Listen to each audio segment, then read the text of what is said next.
So I'm like Kung Fu Kenny all the way. And as soon as I heard Dre's voice, I was like, I don't like it. And I was disappointed. Is that this reveals that we as a society don't give a about women and children and abuse against. We don't. Like, we really truly don't. Because hip hop for so long has made too much space and place for abusers every generation. Before he took stage, he played Eminem's Slim Shady. And people were like, this is pointed. This is for a reason. You don't just play this for no reason. I don't know if we've hit a critical mass of men who know how to rationalize when we have been harmed. We understand that, hey, we love Kendrick, but we understand that him bringing this person out can be problematic, or is, not can be, is problematic for the messaging.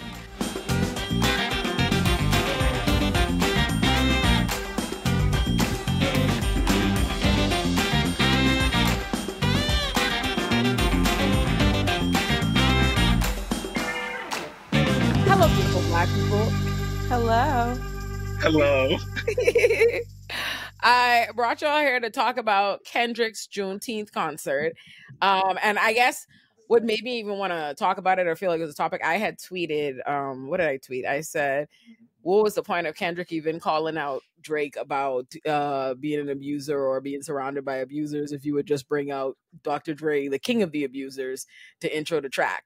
And you know what's funny? I tweeted that and I muted it instantly, and I must have known, child, because that went viral and people were losing their mind. And I realized later that I think it's because academics posted it, which then makes you feel academics is a Drake dick rider. And so that makes you, I think people seeing it think that I'm saying this as a Drake stan. And I'm not. I led the Kendrick Brigade, like completely led the Kendrick Brigade. But I think that's a fair question. And I think it's a fair question on so many levels, because I feel like even beyond a moral condemnation, like I'm not even trying to like condemn Kendrick or make some like moral, statement about people who interact with Dr. Dre. I just mean like logically, like if we were just talking PR, like even if I believed all of this was performative or that Kendrick doesn't care about, this was just a way to get at Drake.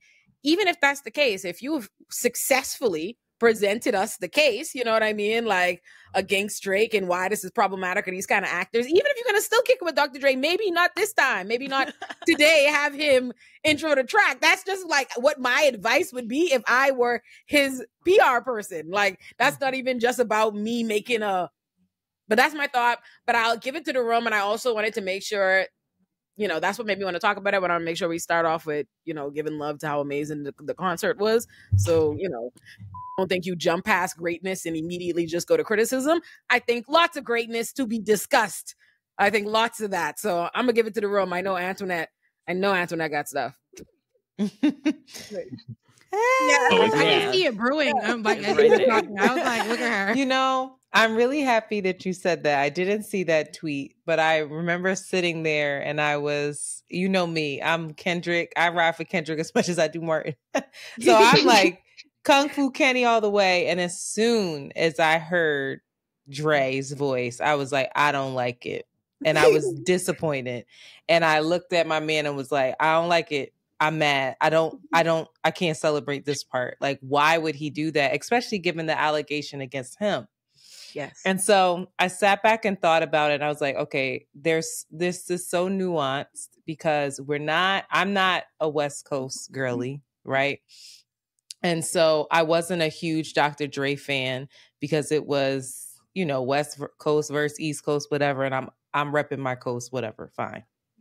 But with that said, there is a level of loyalty and pride that the West Coast has for Dre that I think, and a lot of us do it. I mean, I think that we were doing it with Diddy for a while, where we excuse bad behavior and we exalt these people that are now our icons. And I think that we folded in like just a celebrity as an icon and as someone to aspire to, especially Black capitalism, the culture and all this shit. Dre embodies that for them. So in a lot of ways, he's a hero. And because he embodies this Black capitalism, because he embodies the success, gonna look over some shit. And I'm not excusing it. I'm literally trying to process the way in which we approach it. I also think that, Van said it. He said, people don't care about how we abuse women. We don't care. Collectively as a society, we don't care. As long as you will give us some shit that we cling on to and like, as long as you are this hero and this Black capitalist that we can aspire to, and you are quote unquote powerful, and you feel like one of the rare gems that we have to protect, you're going to get that protection. We're going to exalt you. I mean, it's very, ever since he said that, it's been very hard for me to engage in our media without seeing someone who maybe has some sort of allegation, maybe even a conviction. I mean, they're everywhere and we just overlook it. We overlook it, and it's very interesting to me. But that is, I think, Kung Fu Kenny's Lucy. I think that that's his thing, where it's like, bruh, you're overlooking this thing, and this is the work that you still have to do. We love you, but this needs to be addressed. And if Dr. Dre would address it and actually do some work, because I think a lot of us here are abolitionists, do some real work on yourself and figure out what the community needs in order for you to have proved that you should be invited back. That's a different conversation. Never addressed it and just flat out denied it. So I'll shut up. But I was very disappointed when I saw it. But Antoinette, I think we talked on Around the Way Curls about it in a sense too. I think the other piece for me, the nuance for me when it comes to Kendrick, is thinking around his entire body of work. So like when we think about Mr. Morale and the Big Steppers, Kendrick's entire thing is around, can I be redeemed? What does redemption begin to look like, right? And so when I think around how Kendrick is even interacting, a lot of his night was, like when I look at it from like a restorative standpoint, a lot of it was like, oh, we're bringing together two sides that have been beefing for so long. When we think around like the history of gangs, when we think around all of this, it is a space of like forgiveness, and music can bring everybody together. And I think when we look at him, Kendrick he has now positioned himself to be a hypocrite if he were not to bring Dr. Dre on in some space. So part of it, I believe, is loyalty. If I think around like what Kendrick is attempting to represent in terms of like, can I still see the humanity in you, even though you have done this stuff? I don't discard of you. And so I think here's the loyalty of who Dr. Dre is on the West Coast. If we're thinking around, does Kendrick have the jurisdiction to say, I have forgiven him and I understand him because now I see him because I'm in community with him? Versus now Dr. Dre, what we talked about on Around the Way Curls is like, has he done the work to address this thing? And if not, then he does not deserve. I know. But that's what means he does not deserve this stage to be on, because obviously restorative justice means all parties need to be taken care of. And obviously when we think around all of his victims or those who are harmed and survivors, they are the ones who can be the ones to be like, this is what I need. And he was not able to give that. So I think Kendrick, at the end of the day, when it came on, I said, no. And then, because I was upset. I'm gonna be honest. But I think that's part of it when I think around his lyrical content, when I think about what Kendrick is attempting to do with restorative justice, is very much so like a Black man's version of restorative justice in some cases, where we can forgive each other, but that's not our space to always do that because we still benefit in a patriarchal kind of sense. So those are my quick thoughts as I think around him bringing him on. We can celebrate. We saw that and said, you're still flawed, man. You still flawed. The thing is, though. So all of you guys are saying all the great points, right? And, agree with Antoinette, agree with Marquise, agree with Olay and the original tweet. It's something that had to be said. A lot of people are going to try to brush it, under the rug, because the conversation gets uncomfortable for people. Because, like you were saying, Antoinette, we can call out sometimes when it's our favorites. We kind of we move the goalpost because we don't want our favorites to be, or if they're legendary, like a Dr. Dre, and a specific group of people at a specific age, they're gonna be like, man, that wasn't even nothing like that was him back in the day, conversations like that. And because Compton, right now, Compton is on the front of the map right now because of Kendrick Lamar putting it on he's carrying it right now. And in hip hop, they want us to be able to have the conversations with removing somebody's personal life, even though the whole rap is about somebody's personal life, and calling them out about such things, but they want us to be able to remove the artistry from what this person is in real life. And with the Dr. Dre, they want us to be like, man, but he's legendary. How can Kendrick Lamar not come to the city and let him open up? Like, that makes sense to everybody in Compton, especially most people in Compton, because this is like, he's legendary, he's big. They don't want to really go back into, but everything that Kendrick Lamar is talking about in this song can apply to Dr. Dre, and he got that man opening up. Like, that's a real conversation. But like you were saying, if there is, and then they want to throw out the whole thing about forgiveness, right? Can he be restored? Can he be forgiven? But he hasn't said nothing to it. It's more denial, and like he's gonna always beat the allegations. And it's just that we're not really talking about it, and we're not holding him accountable enough. But as far as it being Kendrick Lamar, maybe he was looking at it from a point of view like he's legendary. Yeah. He's done a lot for hip hop, and we're seeing it. And I'm talking about saving hip hop, so he got to open it up. And someone it only makes sense. Yeah. Okay. Yeah. I think it's so interesting, like Marquise and Rebecca, what you're saying, because I think, what we've also seen with what happened with Jonathan Majors this past week and him getting awarded is there's this idea of communal forgiveness. He got this Perseverance Award. He goes up there and says, I want to thank Will Smith, Whoopi Goldberg, this, group of Black actors who have stood beside me in a way to go, these people have forgiven me. They're back on my side. You should be too.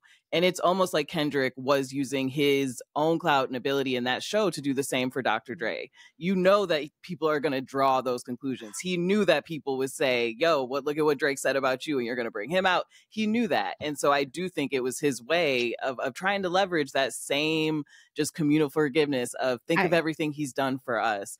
And the difference is there's a generational difference in terms of everybody that Jonathan Majors named. Because I'm like, dog, that don't surprise me that they're going to forgive him, because you got to always bring the kid home, right? You got to bring the prodigal child back or whatever, right? But I think Kendrick, because he is not of that generation, he's held to a different expectation. I mean, I don't know. I don't know. I see him of that generation. I see like most Compton Black men of being of that Kendrick he kind of a hotel generation. Yeah, like, I mean, he is. But to you all's point, to y'all's point, I feel like the calculation for Kendrick was really simple in that he's from Compton. Dre is an icon from Compton. They both went to Compton High School. Dre was instrumental in his early career, both literally and figuratively. And just what that concert was supposed to mean for the city of Compton and just the region more broadly. I mean, I don't know Kendrick personally, but I'd venture to say that he didn't go into anywhere near the level of depth that we have in terms of that. Particularly because, as Marquise said, he's in community with Dre too. And to the extent that this is an issue, I believe that I would venture to say he said this is resolved, at least within their community. That's what I was going to say. So I don't think in any way that Kendrick thought, he's bringing him up to help redeem him, because I don't think there's anybody who they answer to thinks he needs redemption. Dr. Dre has never been pushed out in any way, shape, or form. Like, he's not in the outskirts. Like, when you think about even what is the media, even the mainstream media and the independent media, how many of the conversations that have been about Kendrick's concert even are focusing on this element on it, or the presence of Dr. Dre, or why he did that. That is something that is happening here. And to what Marquise was saying about, Kendrick feeling maybe what Mr. Morale's kind of thesis being, can we be redeemed, and feeling like maybe at some level of hypocrisy to not bring Dre. And I tell you why I'd say no. Dr. Dre is not somebody, I think, like, it's so sad with the situation with Dr. Dre, because it's not even just like it's a well-kept secret or an open secret or something. It's a fact, a substantiated fact, that Dr. Dre is an abuser. And let me say what I say. I'm not somebody who throws out abuser. Again, I am a defense attorney. More often than not, you're going to see me coming over to the side of, like, redemption and restorative and not carceral feminism and not canceling and all these different things, right? Like, I have even a more sympathetic thought process, maybe to the legal standing of like a Jonathan Majors case or something like that. Dr. Dre is someone like beyond, like, if you even just talk of one of Dr. Dre allegations, they're all gruesome. Dr. Dre is somebody we know beat the dog shit out of Michelet, beat the dog shit out of D Barnes in a party in front of people while the crowd was held off at gunpoint so he could continue to do it. And then other artists, the people that he's in community with, his entourage said, oh, she deserved it, it should have happened. And people like Eminem put out into the discourse that she was slapped in a song in order to deminimize it forever. Then he has allegations. He has tons of children. Dr. Dre has tons of children, many of whom allege like neglect, abuse, XYZ. He also has a wife currently divorcing him who's alleged abuse. So this is not somebody who's done one thing and we're just talking about something from 91. This isn't somebody who's like did a thing and apologized or tries to redeem it. No, this is somebody who has showed us a continuous pattern of being an abuser, and the community around him has said repeatedly they don't give a right? So, and the thing is, right, I'll say this. I think like you live in a world, life is very complicated, especially like it's very easy for us who don't know these people, or for me who doesn't know these people, to like say, oh, a Kendrick Lamar should say Dr. Dre or don't bring him in, and not recognize whatever personal relationship he have with him or what he's played in his career, right? And I'm not going to act like everybody I know in this life is going to fall within the parameters of a good person or has never done bad things or whatever have you. But I will say this isn't like we're just judging Kendrick Lamar on a random day or like holding him to a standard. Kendrick jumped out. This whole discourse, everything that we're talking about is because Kendrick pushed it to the forefront of the conversation about what the culture represents, what the culture approved of. And what Kendrick delivered to us in multiple diss tracks is that the culture should not be okay with men who are abusers or men who even surround themselves with abusers, right? A baka or whatever, or who has a weird case and all these different things. So I feel like it would be unfair for me to like lay into Drake, like give Drake the nail and hammer like I've been doing, and giving all the sincerity and good faith to Kendrick's arguments and what Kendrick is saying, and like recognizing the seriousness of the things Kendrick is talking about, and then to like dismiss, I guess, like to just overlook the massive level of hypocrisy, right? Because it tells me like, all right, so you don't like Drake. And that's what personally motivates a thing here, because Dr. Dre's a piece of shit person. Like, you know what I mean? Like, I have enough there to know that's a piece of shit person, and to know, like, there's one thing when people don't approve of something someone's done, or they won't speak up against something bad someone's done because that's their friend or they said it in private.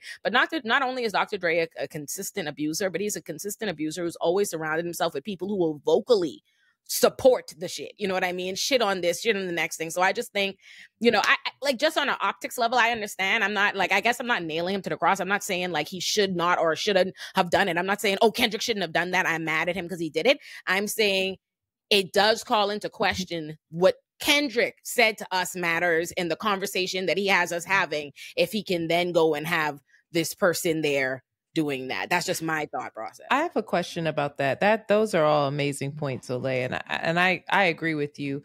I think when I listen to Kendrick's disses and his allegations against Drake, I don't hear him talk about violence against women in the physical form.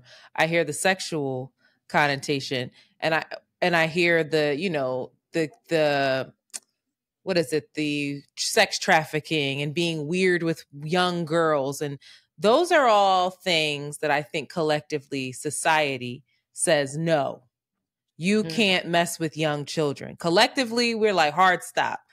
And again, it highlights that abuse, physical and emotional abuse of women, society has not said no. They definitely of women or men, really, because the other way around, same sex, whatever. Society doesn't say no to that as I mean, we do, right? But like collectively, the majority is not saying hard stop. No, you need to sit down and think about your actions.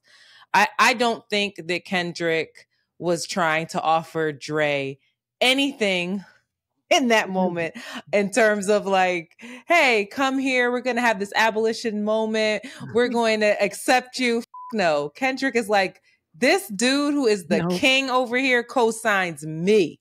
Yeah. And he's going to come out and I'm going to be the man. And I idolize him. And this means so much to me to have him on this stage. That's what hard stop.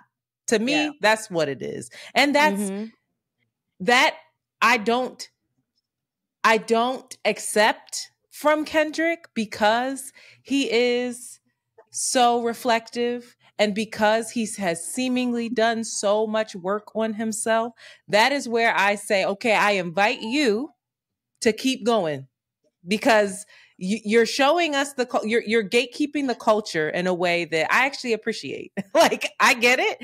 You don't want to see this thing commodified anymore. You don't want to see, I get it. And great. It's Juneteenth. We're celebrating the culture.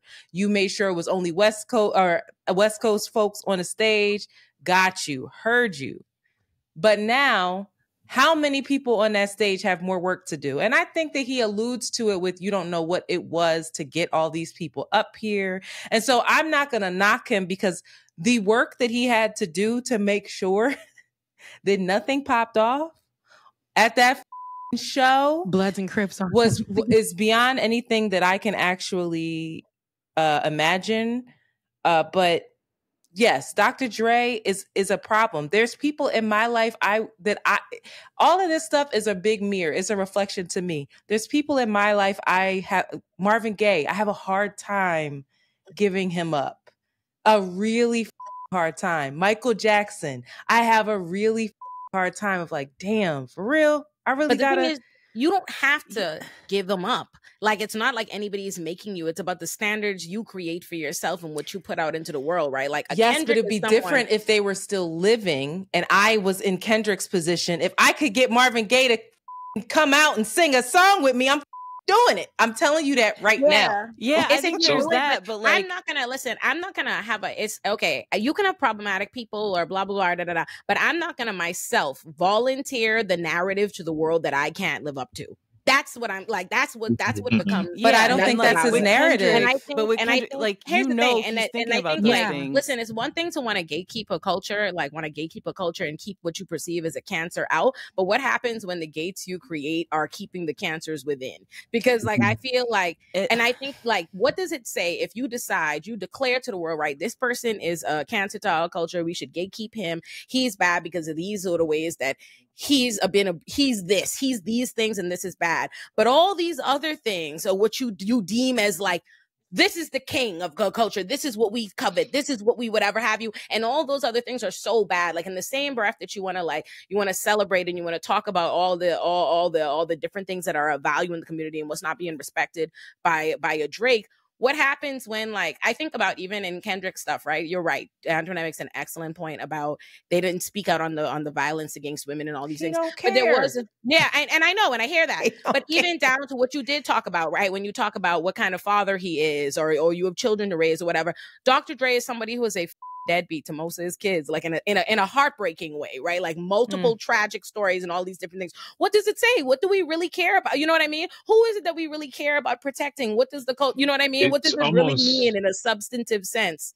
Yeah, it almost feels like something I've been thinking about a lot more, especially as I've been thinking around like restorative justice, when I think around all of these spaces of redemption, but also a larger conversation of like, what is the value of cancel culture? Because for me, this almost feels like, and I don't know if this is the right phrase or not, but to me, it feels like situational moral purity, kind of, if that makes sense. And so it feels like, depending on like where it's at, what is our focus going to be in those moments, right? And so I don't know if necessarily Kendrick would be my expert in forgiving men, right?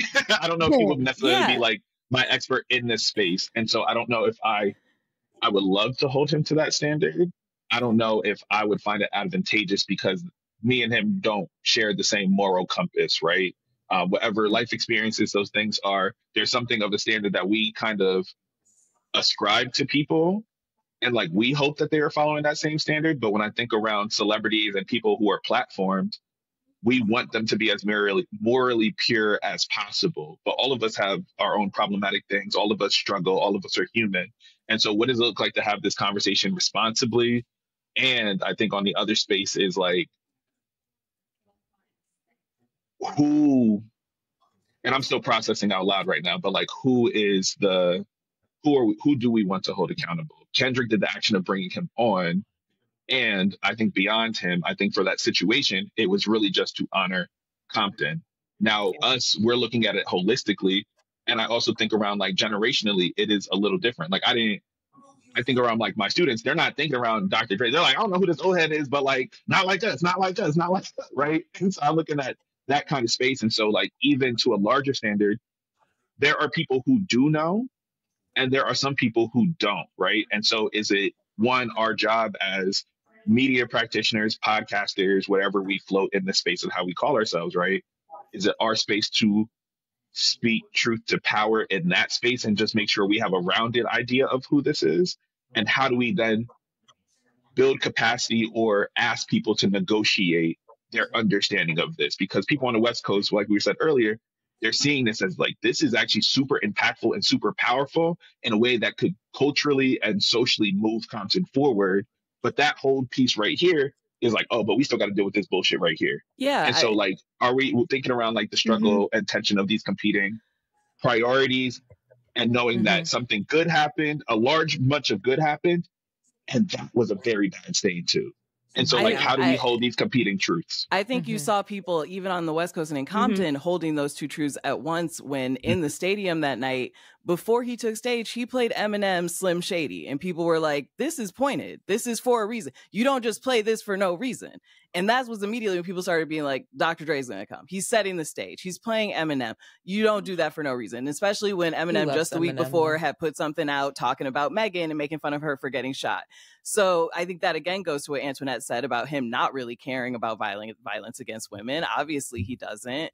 That's not really. Well, it's not his top priority. It's not his top priority in that moment. And I think and then he also defended Megan, right? So like, what does that look like? These pointed barbs of the night, that was the point, bringing this community together. But like at the end of the day, I was like, okay, you started this night, you played Eminem, and then we saw a CashApp commercial.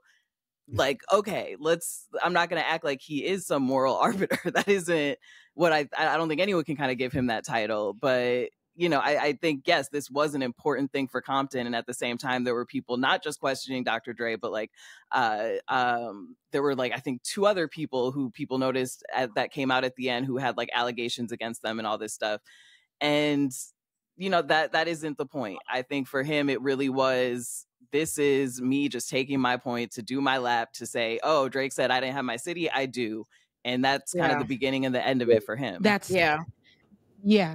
So that's the conversation I think is, I know we have, like you were saying, Marquise, it's something that we're all kind of processing here because we've been in the they not like us moment for, for the last month. And so we've been right there, we all been doing that, right? So, and now we're at a place that's kind of like, we need to call them out. We need to call a thing, which we have and which we will. But the conversation then, it's like what you were saying, Ashley, it's communal for people in Compton. They're like, listen, the city is up and how can, Kendrick Lamar is there. And he's like, right now I'm the king of the city.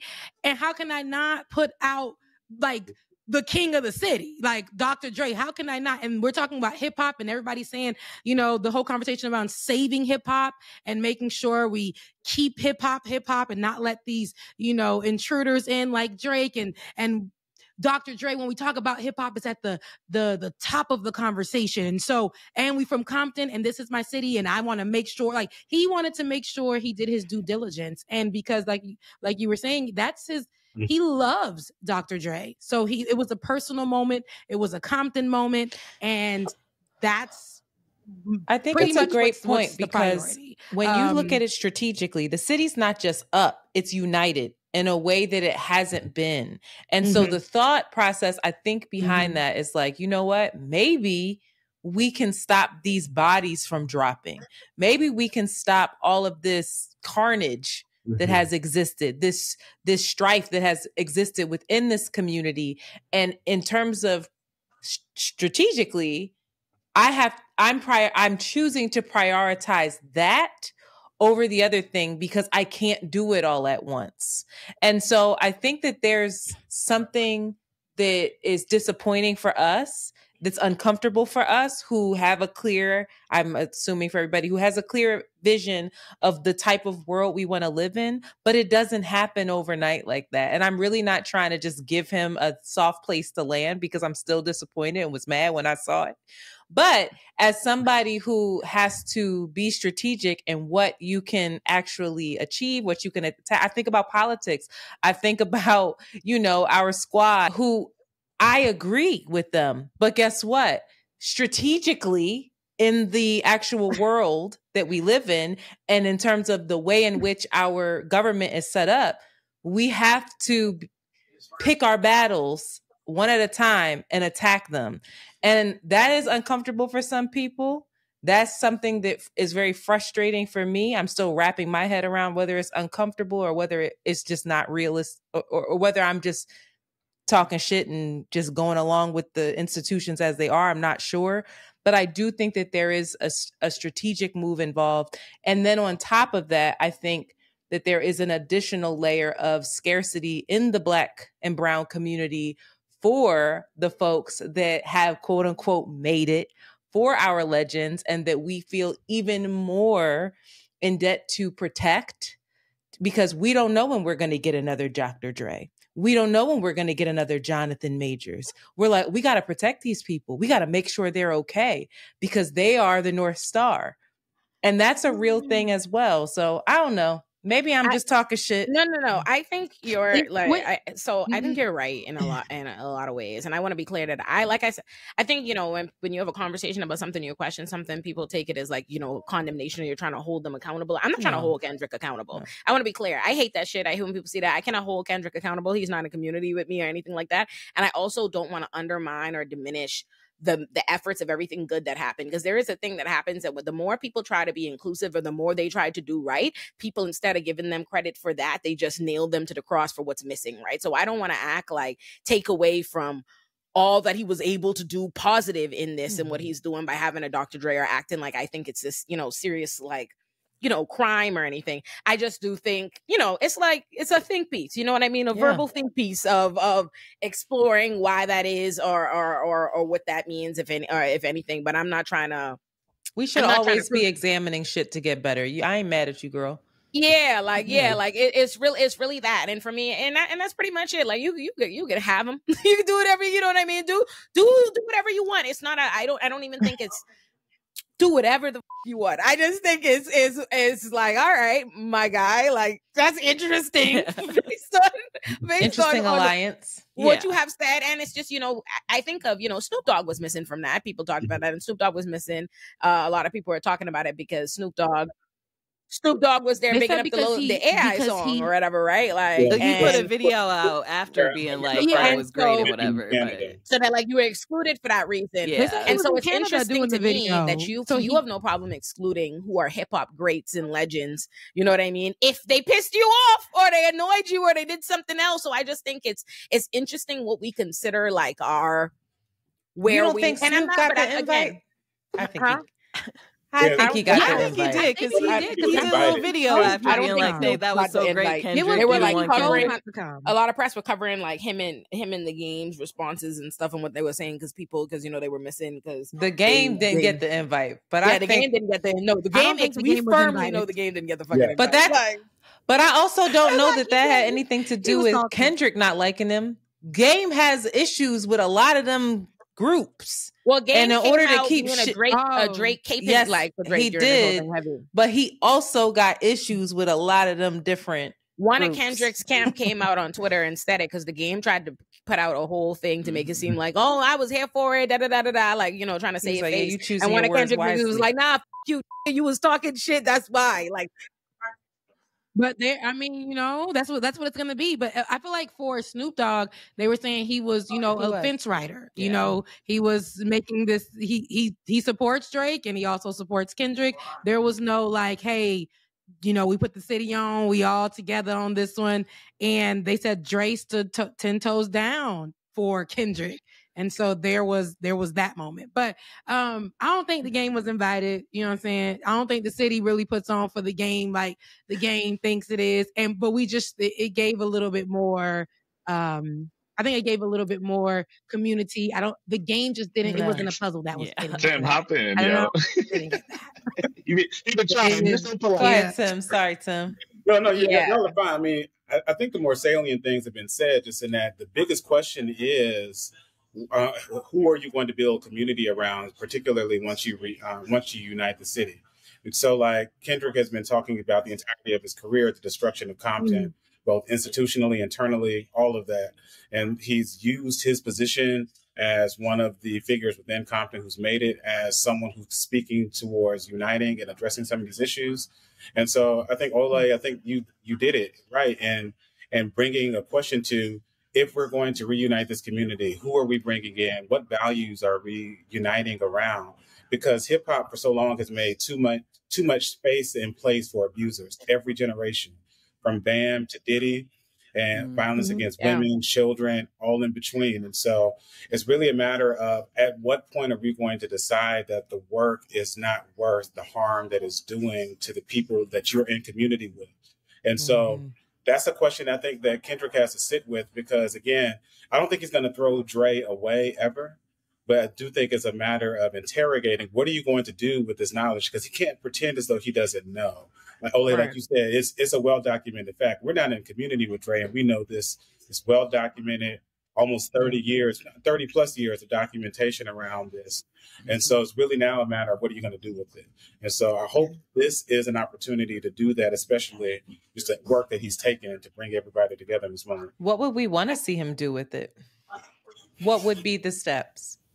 Well, if Kendrick has positioned himself as someone who's empathetic to the plight of women, to his degree of which he can understand women's issues. And so I think that what I would want him to do is to have a substantive, restorative conversation around particularly these allegations and not being selective in his outrage, right? So we could be mad about Drake preying on children, being a predator in that way, and having people around him who are abusers. We should rightfully call that out. But as Olay said, if you're going to do that, you have to look inwardly too. Who are you associating with? Because you got people with weird cases too.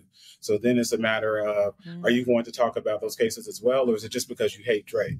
And so I think that's what I would want him to do with it, particularly because he's positioned himself as a moral authority. And just like, as an ancillary example, when Bill Cosby, one of the reasons why his records were unsealed was because the judge presiding over the case said, you positioned yourself as a moral authority on these issues. And so this is now a matter of public interest with you as a public figure who's positioned yourself as one of morality for the public to know that these are allegations brought against you. And so similarly with Kendrick, if you're going to position yourself as a moral authority on this particular issue and say that we need to remove this cancer from the community, you got to do that with the people around you too.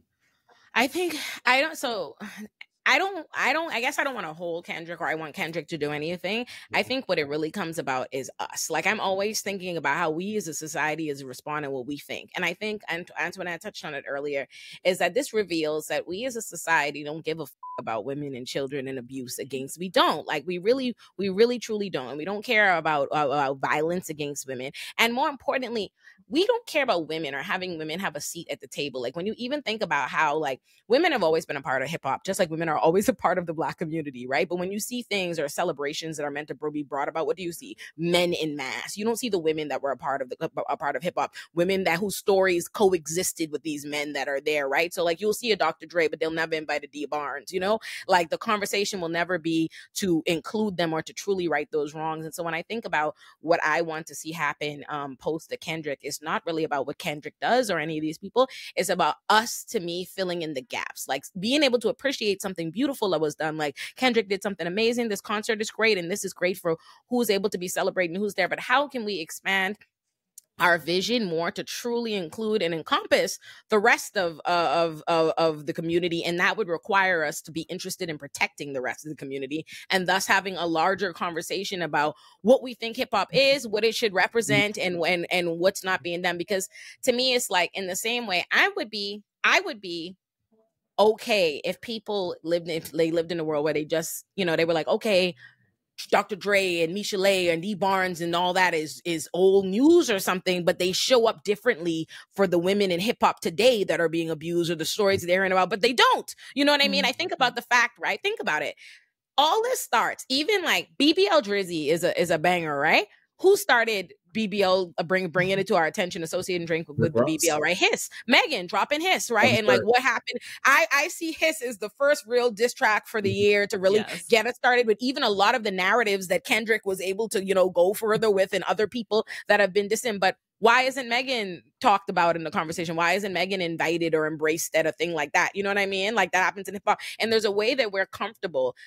Everyone is so comfortable with hip hop and the Black community in general, excluding women, like not even thinking about women, not even being a part of the conversation. So for me, it's not about what I expect Kendrick them to do. I don't expect Kendrick to become like who I think is worthy if you're critiquing or analyzing, you know, the situation, to analyze what Kendrick put forth versus what he does. That's cool. But I guess I want to move beyond Kendrick and talk about what we as a culture, you know what I mean? Like, what do we condemn? Like, what Kendrick condemns, you know what I mean? Whether or not Kendrick condemns these actions of a Dr. Dre or these actions of, like, expand it beyond these individuals. Like, let's talk about the behavior itself. Because I believe, listen, when you think about it, when the society condemns something, it becomes uncomfortable for people to do. It's the reason why we have the status quo and we have all these like roles that we all play, right? It's because we live in a world that makes us feel uncomfortable to break from that, right? And then the same, that can be awful, but in the reverse of that is when society condemns behavior, when society truly condemns you, when everybody looks down on you, you don't feel comfortable to do it. That's why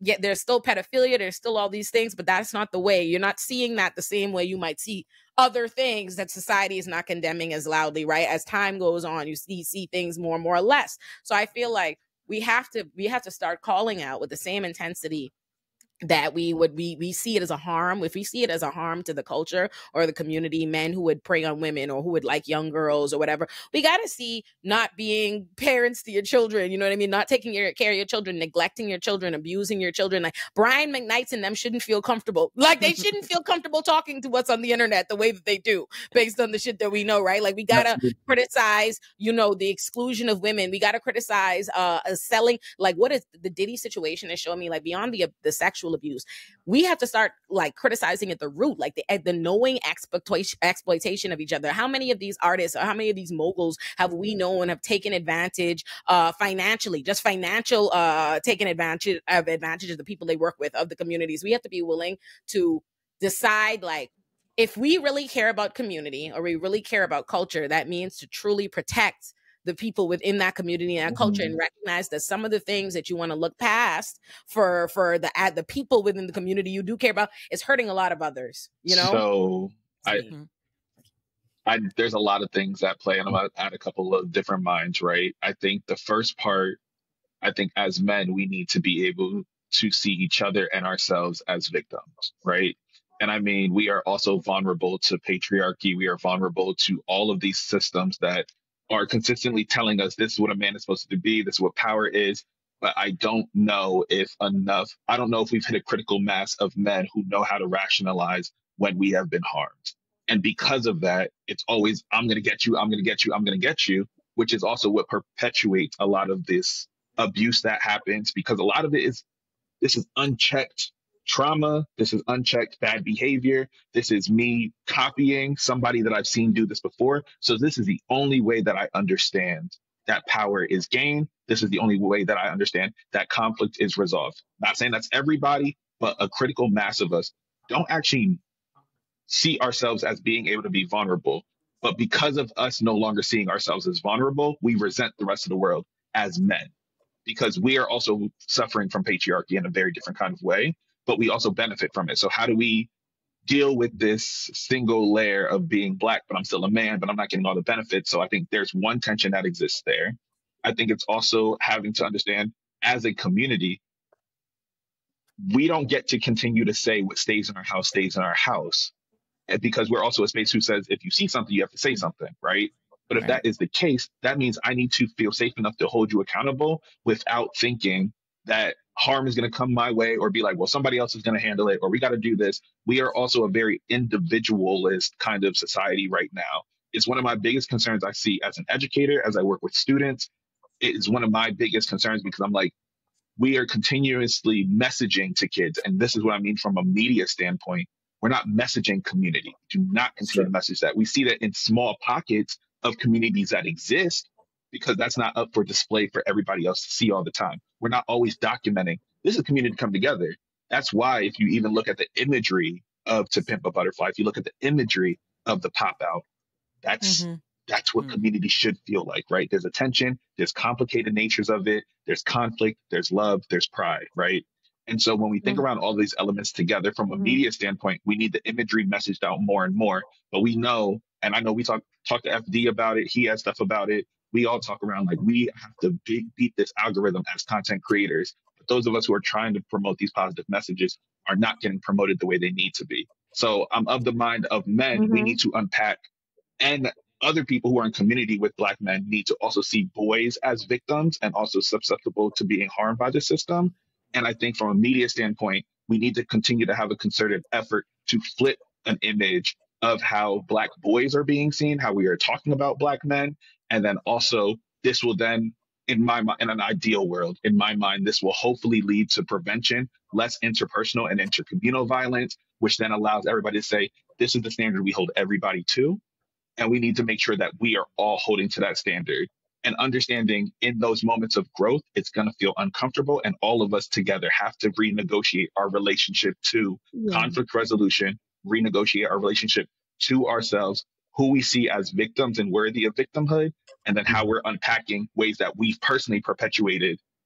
Oh, we're going to silence this Black child who their reaction would result into being violent or would result into self-harm, because we're not even looking at like those rates of Black men who are unaliving themselves. So this is like a larger conversation that feels complicated and will take a long time to overhaul. Yeah. So it's that whole thing of it, you know, all of those things are beautiful, right? It's great. And I wish that it could happen and be unpacked in one. In today's society, like you were saying, and how we know that when we try to have these type of conversations and kind of even try to do it in a way where the pushback won't be so major, because people will take it and not understand the complexities of it. There are complexities to this. Like, we understand that, hey, we love Kendrick, but we understand that him bringing this person out can be problematic, or is problematic for the messaging, right? But having the conversation doesn't take away from us praising the fact that he's brought community together. And he's done such a big thing by bringing two groups that are not usually together on stage, and bringing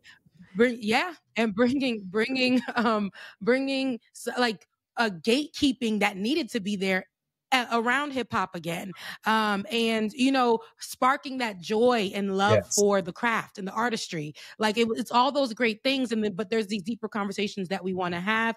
But it's that selective outrage. It's like, are we supposed to be angry about this, or can we talk about this, talk about the layers of it, not be so angry, but be able to talk about something and see if we can lead to a solution? It don't go like that right now, because everybody wants to be like, oh, if you make a judgment against Kendrick, you hating on him, you don't like him, you ain't talking about what he did, the community. And we can do both. We don't hate him, but this is one of those things where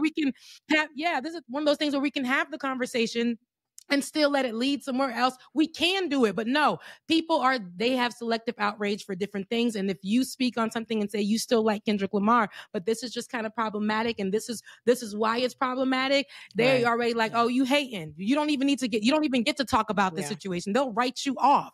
So it's really tough in that space.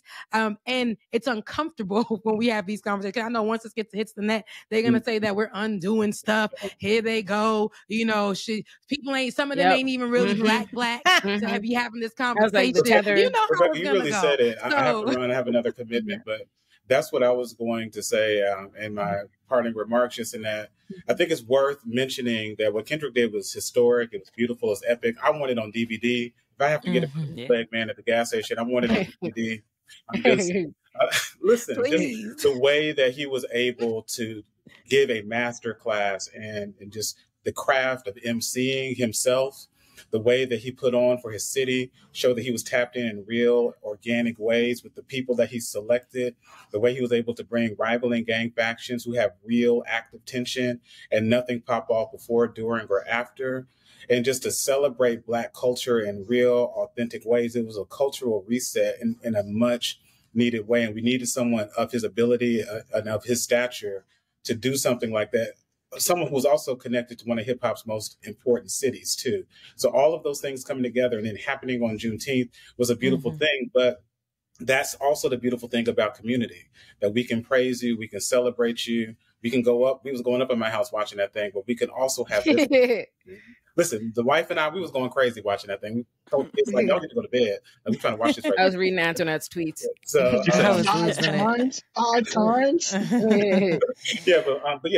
But with that said, though, this is a needed conversation because Dee Barnes exists, Michelle exists. Children whom Dre has harmed exist, and they are part of our community. They are worthy of our attention and our protection. And we have to stop excusing abuse and harm that is done to people, particularly if we're going to continue forward as a community. So, Olay, appreciate you having me on. Y'all, thank you, my good friend. Yeah. Yes. I think it's interesting. I'm thinking about my own community. I'm thinking about my own like family gatherings. You know, cookouts and shit. And it's always somebody, it's always a couple or a couple folks that you like, And I think what we're doing away with that is really courageous and really necessary is just the sweeping it under the table, not talking about it, not addressing it. You still can come, but understand that we're going to lovingly hold a mirror up to you and ask you to do better. I think what's that thing on TikTok? Say the weird thing. Oh, I mean, on TikTok, but shout out to that. Okay, I'm an older woman. Okay, but not. Yeah, I think it's incredible, and I think that this is an example of how to love somebody as much as I love Kendrick and say, bruh, something else to just consider.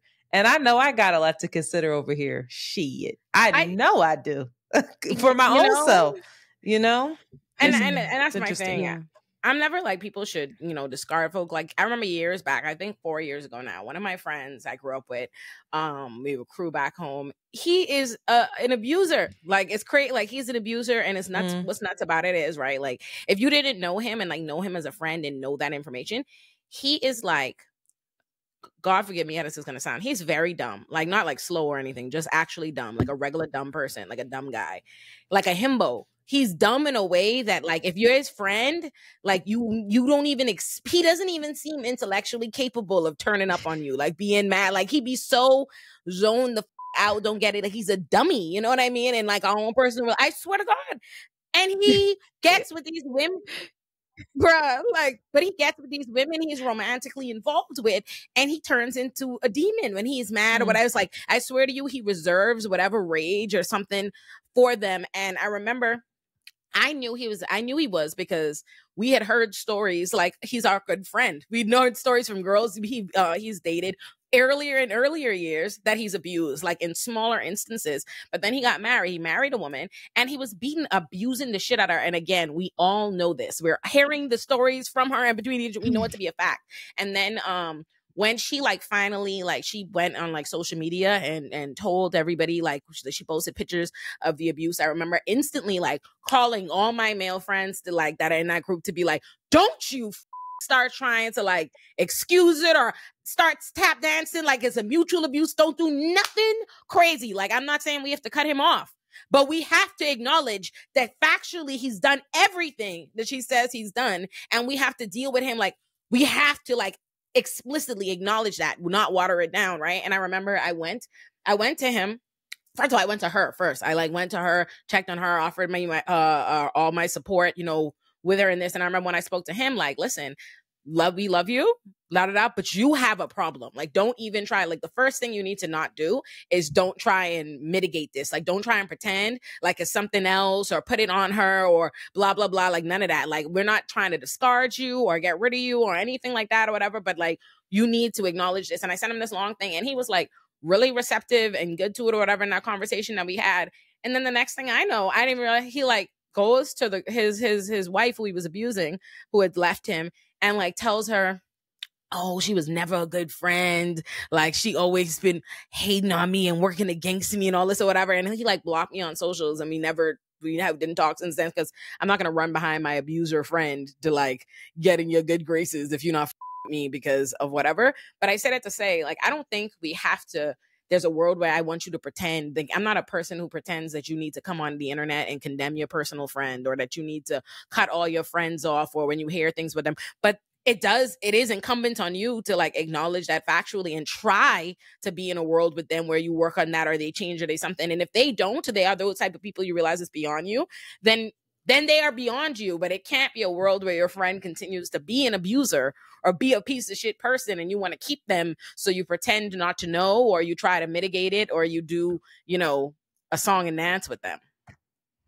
We had to I come from, I told you guys, I've been an abusive household, right? The person that birthed me is, created me, is, a former abuser. And I ain't gonna just throw them away. I can't love them to death. But, even having a conversation about it at first is Caribbean. He's like, what you talking about? That didn't happen. That was crazy for me. I'm like, you're not going to sit here. But because in the culture, also, it wasn't a bad thing. It was like, that's how you correct your person. And so being here and raising, Haitian American kids, we seen it both sides. So we had to be like, no, it's not good. Like that's not a good thing. And so trying to have the conversation, first there was denial, and I'm like, but I love him so much. And I'm going to keep on seeing how we can have the conversation in a way where he'll understand and be receptive to it. So we kept working towards it instead of just, because I remember I tried doing the throwing him away thing, but I love him too much. And so like I did a year without talking to him, and that hurt me. And then finally, went back in, didn't go in immediately, and was like, we need to talk about this or I'm not going to know. I just went back to trying to build that relationship. And then finally got to a point where we were able to have that conversation. It was very sensitive, but it was open and he was receptive. Not as I would want it to be, but him being receptive and at least listening was a big deal. So I know if we're trying to get our community of people to have the conversation, we can't be so quick to throw people away and be able to have those conversations, maybe walk away for a little bit and then, have those conversations in a different way than what we expect it to look like by just bringing it there and expecting somebody to really. Yeah, because I think even outside of the theoretical and the hope of like what this could be, the practice of it is so difficult, right? Yeah. Like I think around like even for me, I tried my best to always engage in like restorative practices. I do.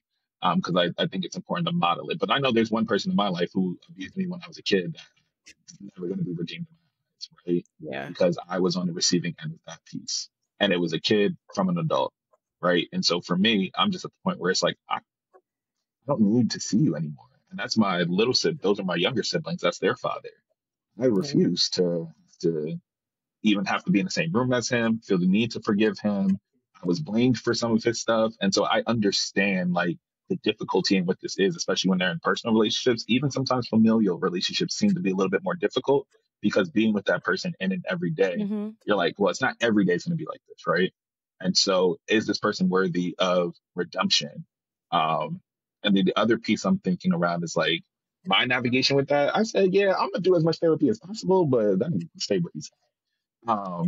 Versus like when I go and do work in the prisons, I visit the Philadelphia prison every other Thursday, and like talking to some of the youth, it is so sad to see like how young they were when some of these crimes they commit. And these are people who have attempted murder. These are people who have successfully engaged in gun violence and stuff like that. And it's so difficult because I'm like, there's a space where I can see where community has failed, right? Has failed a child. And now for us, we are only going to discard them because we are now seeing the results of a failed community or a failed upbringing in some spaces. And so I've been in the space of trying to negotiate those truths of like, who do I see as worthy of redemption? Do I see kids and harm done as children from young boys worthy of redemption? Because some of them are just like committed to being like, I got 20 years. Once that 20 years is done, hopefully I am good, And so I'm thinking around that kind of work that I've been engaging in and what it means for me to start soon working and building curriculum around working with currently incarcerated people who are adult men and stuff like that. And that it's making me reflect on even like those moments of like, oh, I can engage in these people because it's also like there's a distancing that almost happens that allows me to feel like I can do this a little bit easier. So when I think around how the practice of restorative justice is sometimes difficult when you on your end are on the receiving end of the harm, right? Or the abuse. And then trying to think around like, but I believe kids are redeemable. I believe everybody should have a chance until it was on my end. And I was like, fuck that guy. Because I think, right, like it's nuanced and it's really complicated because I guess the way I see it with the whole, like the topic of throwing away these people, throwing them away as abusers, the reason why there's a popular thing that happens online whenever I feel like whenever any kind of accusation happens, the first thing the internet or I guess the larger world starts doing is policing all the people they know are closest to them. Like, have you condemned this person? Have you cut them off? Have you thrown them away? And I think that is such a terrible model because at the end of the day, right, like you as an individual can throw a person away out your life, but you can't throw the people away. They're still in the world and they're still in community and we're going to interact with other people and do harm to people. And if there's nobody, if the community or the support system that person has, that's the best bet, the best shot we're gonna have at those at anybody being able to like embrace them, course correct them, change them, teach them anything, right? And so I think it can be a dangerous model to think like you condemn them and you send them off into the world to like interact with everybody with nothing having happened. But two, that being said, I don't think the people that are on the receiving end of these people's abuse have any obligation of any kind to keep them in their life or to forgive them. And I also don't necessarily think that should be where we look to as our model for whether or not restorative justice has happened or what we do as a community to respond to them. Because I think, I think you're never going to make most of your victims are never going to be made whole. Like even if everybody did what they were supposed to, a victim can simply never be able to forgive you or never find you genuine or never embrace you. And that's their right. You know what I mean? That's their right. And that should not be, whether or not a victim forgives you shouldn't become the criteria for whether or not you still need to do more or you still need to try or you need to do whatever. And people can have a mentality like, oh, there's nothing that person they can do to please that person. So it, you know what I mean? Or they don't have to do anything or they don't whatever have you. And I think that's not the case. I think two things can happen where you acknowledge and hold space and respect for how a victim feels and never diminish that or anything like that, while also still having your own separate communal standard for restorative justice.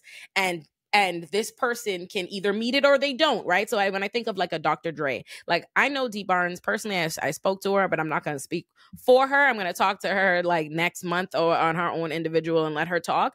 But I don't think he's never tried to. Dr. Dre has never tried to make Dee Barnes whole, to atone for his wrongs. There's never been any restorative justice or anything like that. But I also don't know that if he did, he could. And I think that's her right. You know what I mean? What she has been done and what she's been wrong. And I also think if there was a world where he had continue to not be an abuser, if he had engaged in restorative justice, if he had earned the forgiveness of the community, if he had changed, I think it would be okay. There's a world where the community could accept him or forgive him, even while still having respect for Dee Barnes' position. Now, that's not the world we live in. He hasn't atoned on any front, you know what I mean? Whether it be to Dee or to the community or his own changed actions. But if you see what I'm saying, y'all, like as far as I think multiple things can happen. I don't think victims are required to, and survivors are not required to get on board with whatever the community is deciding, you know what I mean? Or if the community forgives, they have to forgive, right? But I also think the community can respect that position and also still create their own standards. And we need to,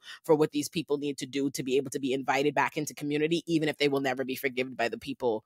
They can never make right what they've done to the people that they've abused. Yeah. Oh, okay. Well, bars. I guess that's the show, y'all. No, that was it. There ain't much more to say after that. I mean, I hope and pray Dr. Dre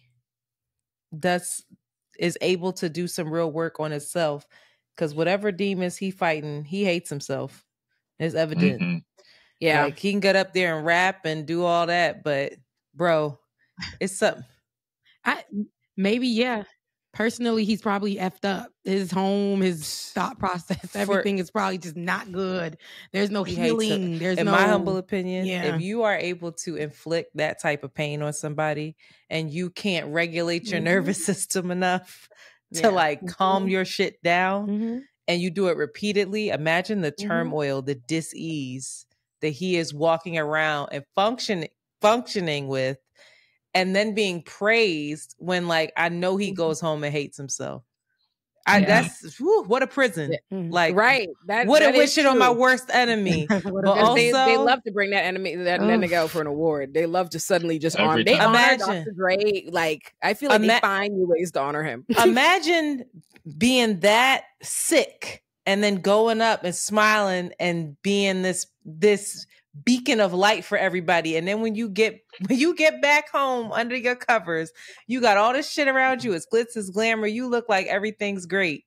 And then them demons. The demons. I mean, look at them. Yeah. It's real tricky over there.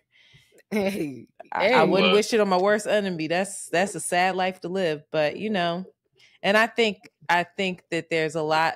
I mean, just the fact that Kendrick worked with Top the way he did after the things happened with Top and his pop, and like just understanding the complexities of the human experience. I think that's also something that's very interesting to Kendrick. So maybe there is another side that he sees that we don't know about. Who the knows? But all I know is the privilege of men is that we see each other as human. We don't see women as human. Like, I think we can also just like name the thing a thing too. Yeah. And so it's just like, if he's discarded, then you can discard me in the same way, right? Yeah. And so that means so I think that's the other piece I can talk around this piece all the time, but I'm like, I can see the humanity in another person, because even if we start off the episode, the immediate thing I was able to name is like, let's look at the humanity of what Kendrick represents rather than immediately being able to condemn right away. Like, I'm able to contextualize and try to make sense of how men work. And so it gives me the space where maybe I won't immediately just be like, no, get that nigga out of here. Right. And so I think it's also important to recognize for us as men and men who are watching this is like, make sure that we're also checking how we are quick to humanize each other, but in that space of humanizing each other, we're throwing away those who may be harmed. And so that's the message that we continue to send. So I think from a media standpoint, from a humane standpoint, it's continuously recognizing when you are on these large platforms, though it was not Kendrick's intent, maybe, right, to say I'm honoring legacy, but the impact is you sent a message out to say, this is still permissible behavior, and I'm still going to honor this man despite what his legacy actually entails, his entire legacy, and acknowledging that entire thing. So I think that's the last piece I would really hope, like, as we get into this conversation around restorative justice, transformational justice, what does it mean to be redeemed? Remember, in that space of redemption and that journey of redemption does not mean that you get to ignore the harm that was done. And so, as men, I urge a lot of us to just internalize and check ourselves before jumping to quickly defend because of our own anxieties around being disposable. Right. Particularly Black men. Ooh, a bar. Okay, real rap bars.